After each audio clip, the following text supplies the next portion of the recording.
sama. Iya. Jangan polusi dengan sikap yang diwariskan oleh Jokowi. Ini yang diwariskan oleh Jokowi ini tragis ini. Iya. Nggak mudah ini buat merehabilitasi itu. Betul bang. Ya, Iya. Nggak akhirnya mudah. jadi apa sejarah informasi perpolitikan ke depan itu pakai sampel 10 tahun Jokowi ini menurut saya sih bahaya bang. Oh iya betul, nggak mudah itu. Untuk generasi ke depan. Dan kayak satu-satunya presiden Republik Indonesia semenjak reformasi setelah lengser masih dilaporkan terus sama rakyatnya Pak Jokowi itu bang. Oh iya betul. Iya. Iya. Ya, atas dugaan gratifikasi, nepotisme dan sebagainya. Kayak Bu Mega nggak merasakan itu, Gus Dur nggak merasakan itu, terus siapa? SBY nggak merasakan itu. Ya Pak Jokowi ini lengser bukannya tenang di Solo ya kan? Banyak banget aduan-aduan masyarakat ngelaporin beliau dan keluarganya. Iya. Kan ini sebenarnya tragis gitu bang, tragis banget gitu. Nah saya pengen menggambarkan berarti gini bang, berarti kan tidak semua hal yang Pak Jokowi lakukan itu harus ditiru plek ketiplek lah orang Jawa itu oleh Prabowo. Prabowo harus sadar bahwa ia adalah presiden, punya hak, dia bisa mecat siapapun, bisa merespon siapapun ketika hal yang nggak benar terjadi bang. Jangan karena Pak Jokowi akan dipertahankan sebagainya gitu bang. Sepakat tentang itu bang. Betul. Loh, tidak usah didesain, tidak usah diarsiteki, tidak usah digiring. Mau nggak mau nanti Prabowo akan kelihatan nanti bentuk karakter, the real leadershipnya. Kemudian itu kan terjadi proses itu. Hari ini belum ya? Belum, baru mulai. Ikan lihat. Nah, sampai sejauh mana pengaruh Jokowi? Sampai sejauh mana bayang-bayang Jokowi? Itu katanya kata kuncinya cuma satu. Kalau sama-sama jujur, benar. Tapi kalau dasarnya memang tak jujur, air dan minyak. Itu teman nggak usah pakai teori-teori kimia apa gitu loh. Jadi soal kedekatan hari ini adalah sandiwara aja bang? Bukan sandiwara, kedekatan taktis politik. Kau nolong gua jadi presiden, aku tolong kau anakmu jadi wakil presiden. Didasari kebutuhan, kepentingan. Nah kualitas itu menjadi tidak simpel, sederhana setelah ada pembuktian. Nggak bisa, Prabowo memang punya karakter. Nah, momen ini bang, pembuktian karakter akhirnya terpisahkan air dan minyak ini. Abang sebagai polisi senior yang mampu membaca pergerakan, apa sih momennya bang? Kalau kami boleh tahu, apakah kebijakan kan ketika atau pas reshuffle kah? Ini dia, Prabowo udah main ini, udah pembuktian dia. Itu bisa gini aja lah. Dia sendiri, Prabowo mengakui bagaimana birokrasi mempersulit rakyat, bagaimana birokrasi tidak membantu rakyat dan segala macam. Oke, itu aja dulu, yang elementer itu aja dulu. Jokowi juga berapa kali menyebutkan itu. Lo bukan yang terukur yang ini. Apapun nggak ada lagi menjadi referensi dari Jokowi. Gitu, nggak ada lagi. Totally, termasuk aku orang yang dibohongi. Oke. Aku termasuk orang yang ditipunya, gitu loh. Iya. Aku harus bersaksi. Moga-moga Jokowi dengar ini omongan ini. Aku nggak terbayang Jokowi, bagaimana tulusnya aku bantu kau. Bagaimana polosnya aku membantu kau. Temanmu bertukar pikiran. Temanmu mencari jalan keluar di awal-awal pemerintahmu. Gak kau bohongin aku. Kau katakan Ganjar, tak tahu bukan Ganjar. Kau katakan ini ternyata bukan itu. Selesai udah. Oh itu udah rupanya kelasnya. Sorry, kau bukan kelasku. Sorry, gitu loh. Karena dia membuat kelasnya sendiri. Senjata dia kan cengengesan. Sudah tapi belum. Bayangkan tuh, sudah tapi belum. Gimana bikin bingung. Kalau diurai, diusut. Itu yang saya bilang tadi. Contoh yang dialami langsung oleh Prabowo. Soal pemberantasan korupsi di Kementerian Pertahanan. Markup. Prabowo ngaku ke saya. Jokowi ngaku ke saya dilaporin. Suruh tindak. Hasilnya nol. Oke, excuse lah. Aku kan dulu bawahannya Presiden Jokowi. Sekarang gua presiden. Ini batu ujian sama dia. Nggak usah berteori-teori banyak-banyak. Batu ujian sama Prabowo. Iya. Sekarang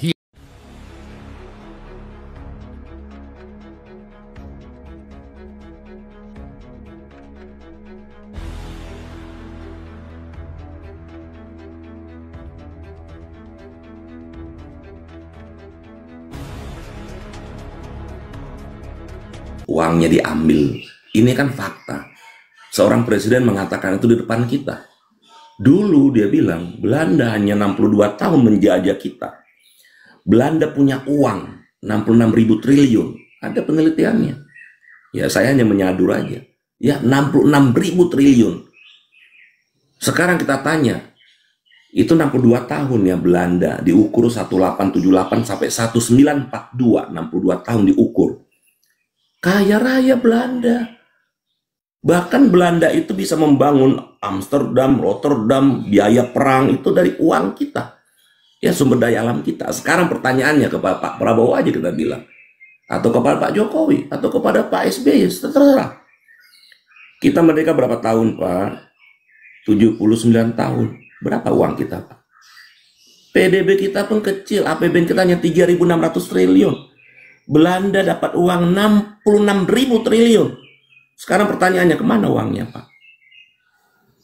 Mengapa kita dengan sadar mengakui kita merdeka sudah lama, kita nggak ada uang, sementara Belanda menjajah kita, Belanda bisa punya uang. Di mana yang salah? Pertanyaannya. Termasuk juga ini gaji ini, Bang Toto. Hakim itu memang kecil gajinya, Bang Toto. Ya mungkin kalau hakim baru 3 jutaan. Saya punya keluarga hakim. Saya tahu gajinya. Golongan 4E saja, 4E paling tinggi, nggak sampai 7 juta gajinya. Ya, termasuk Pak Prabowo, pensiunannya cuma 4 juta. Mengapa baru sekarang dibahas? Dinaikkan tunjangan, oke naikkan tunjangan. Paling rendah mereka mungkin 12 juta sekarang gajinya. Ya, tapi tunjangan hakim jangan lupa. Ini akan kecemburuan kepada yang lain. Paling rendah tunjangan hakim itu 11 juta, paling rendah. Ya hakim apapun. Tunjangan paling gede 56 juta. Jadi kalau kita bilang gajinya kecil, emang gaji ASN berapa Pak Prabowo? Bahkan gaji honor kita, ASN yang honor, hanya berapa ratus ribu. Siapa yang peduli? Nggak ada. Tapi apakah ini dinaikkan? Kan butuh uang. Negara punya uang? Tidak. Itu satu pertanyaannya. Yang kedua, apakah dengan naikkan gaji ini tidak korupsi kalian semua? Mungkin makin enak kalian korupsi, makin banyak modal kalian. Ini yang menjadi kita tuntut kepada pemerintah. 79 tahun merdeka kita minus. Yang paling lucu lagi, berapa target penerimaan negara tahun ini? Coba cek Menteri Keuangan, hanya 3.000 triliun penerimaan.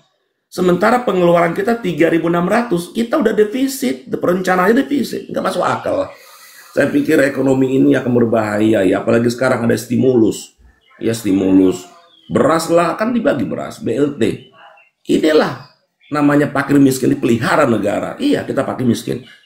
Karena negara hanya bisa stimulus, tidak menciptakan kesejahteraan. Seram memang, seram sekali ekonomi saat ini saya lihat. Demikian Bang Joto.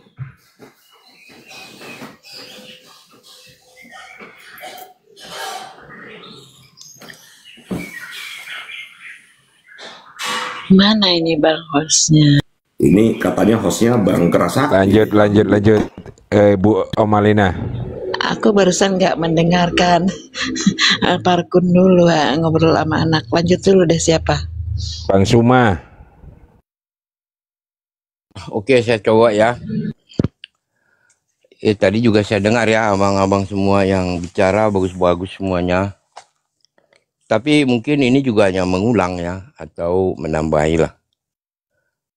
Kita 80 tahun merdeka, ya hanya tinggal berapa bulan lagi. Maka untuk mengevaluasi suatu negara itu sebagaimanakah dia maju atau sebagaimanakah dia tidak maju, baik buruknya itu menurut yang disepakati konsensus internasional harus dilihat apa yang disebut dengan indikator pembangunan manusianya. Ini ya secara singkat saya sampaikan bahwa ini berkaitan dengan indikator ekonomi, sosial, pendidikan, kesehatan, daya saing, tingkat daripada keberhasilan berkaitan dengan hukum, penegakan hukum, kemudian HAM dan banyaklah daya saing global dan lain-lain sebagainya. Tetapi kalau kita lihat yang paling akhir dari data yang kita peroleh, saya mengacu kepada World Bank data, di mana Indonesia ini adalah negara yang paling banyak memiliki rakyatnya yang paling miskin, ya, lebih daripada 60%. Jadi sebenarnya kitalah yang paling banyak mengandung populasi ataupun masyarakat yang paling banyak per negara di dunia ini. Ya, 11-12 dengan ada satu negara di di Afrika, Zimbabwe ya kalau nggak salah. Yang kedua, tingkat pengangguran ya di dunia, bukan hanya di Asia Tenggara, juga di Indonesia ini yang paling banyak pada saat ini. Ini data saya peroleh dari data World Bank. Kemudian kita juga mengetahui bahwa andalan kita dalam APBN kita, anggaran pendapatan, 80% lebih itu diharapkan daripada pajak. Di mana pajak ini tentu kontribusi daripada ya kita ini rakyat. Sementara daya beli ya dengan kemiskinan itu sedemikian. Jadi dari mana mau dapat itu ya? Lantas demikian juga yang berkaitan dengan lain-lainnya ya, pendidikan juga kita juga lihat ya. Seharusnya dalam 80 tahun merdeka yang namanya sekolah itu totally ya sampai ke university itu sudah free of charge sebetulnya, nggak lagi berbayar. Nah sekarang kalau zaman dulu, zaman saya sekolah ya, masuk ke universitas negeri itu ringan-ringan aja. Tapi sekarang malah masuknya ke universitas negeri ini udah masuknya susah, bayarnya juga sangat amat mahal gitu.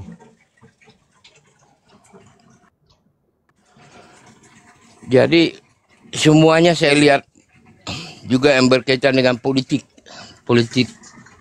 Kita juga tahu bahwa saya sebut kelompok genjer-genjer ini juga santer. Ini juga sudah semakin frontal sejak daripada Presiden Joko Widodo yang pada lalu itu membuat suatu keputusan Presiden nomor 17 tahun 22 dan dilengkapi yang lain-lain. Maka saya berpikir, apa iya dalam 4 tahun lagi sisa daripada Prabowo kalau dia sehat, seberapa sih bisa dirubah gitu ya? Jadi kalau saya Bang, sebetulnya kalau saya analisa, logika saya main, itu mission impossible. Nggak bakalan bisa.